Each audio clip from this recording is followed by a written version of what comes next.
এই রেসিপিটা যেদিনই বানিয়েছি বাড়ির সবাই একটু বেশি প্রশংসা করেছে আর বারবার রিকোয়েস্ট করে দুই একদিন পর পর এইভাবেই যেন রেসিপিটা বানাই। বোঝো কি অবস্থা। আজকে তোমাদের সঙ্গে সয়াবিনের এমন একটা রেসিপি শেয়ার করব যেটা খাওয়ার পর তোমরাও বলবে আগে কেন এইভাবে বানিয়ে খাইনি। তো রেসিপিটা বানানোর জন্য একটা কাপের মাপ করে 1 কাপ সয়াবিন বড়ি নিয়েছি।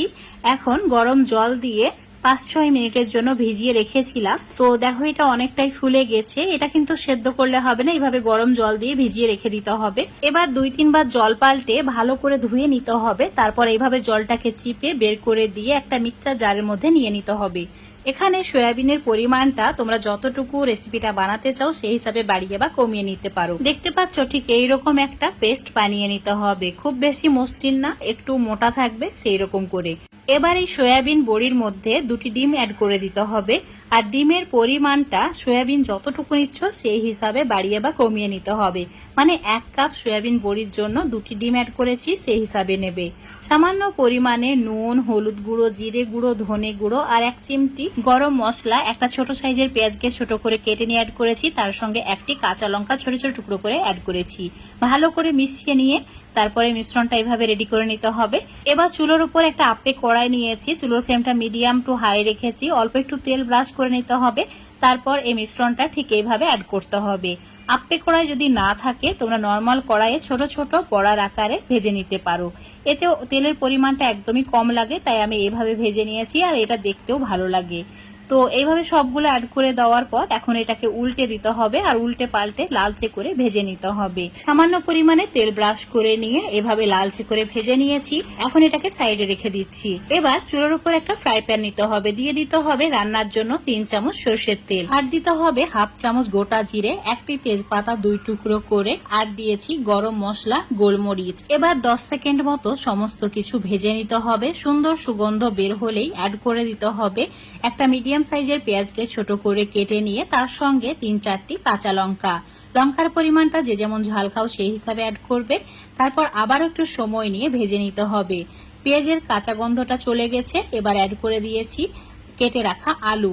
2টি মিডিয়াম সাইজের আলুকে ছোট ছোট করে কেটে নিয়ে অ্যাড করেছি। এবার এই পেঁয়াজ আর আলু একসঙ্গে লালচে করে একটু ভেজে নিতে হবে। তো একটু সময় নিয়ে ভেজে নিয়েছি। তারপর অ্যাড করে দিতে হবে টমেটো কুচি, আদা রসুন বাটা। তারপর আবারও ভালো করে একটু কষিয়ে নিতে হবে। এবার একদম ভাজা ভাজা করে কষিয়ে নিয়েছি। এবার এর মধ্যে মশলা অ্যাড করে দিতে হবে। তো স্বাদ মতো নুন অ্যাড করেছি। তার সঙ্গে অ্যাড করতে হবে হলুদ গুঁড়ো 1/2 চামচ, জিরে গুঁড়ো 1/2 চামচ, ধনে গুঁড়ো, আর দিয়ে দিতে হবে লঙ্কা গুঁড়ো সামান্য পরিমাণে, আর কাশ্মীরি লঙ্কার গুঁড়ো 1 চামচ। এখন সমস্ত কিছু আবারও একটু সময় নিয়ে কষিয়ে নিতে হবে মিডিয়াম ফ্লেমে। কষানো হয়ে গেলে এখানে 2 কাপ জল অ্যাড করে দিতে হবে যাতে আলু 70 থেকে 80% মতো সেদ্ধ হয়ে যায়। তো ঢাকা দিয়ে মিডিয়াম টু হাই ফ্লেমে 5 থেকে 6 মিনিট রান্না করে নেব। এখন তোমাদের 6 মিনিট পর দেখাচ্ছি। এই সময় আলু 70% মতো সেদ্ধ হয়ে গেছে আর তেলটা উপরে ভেসে উঠেছে। এবার এর মধ্যে সয়াবিন ডিমের বড়াগুলোকে অ্যাড করে দিতে হবে।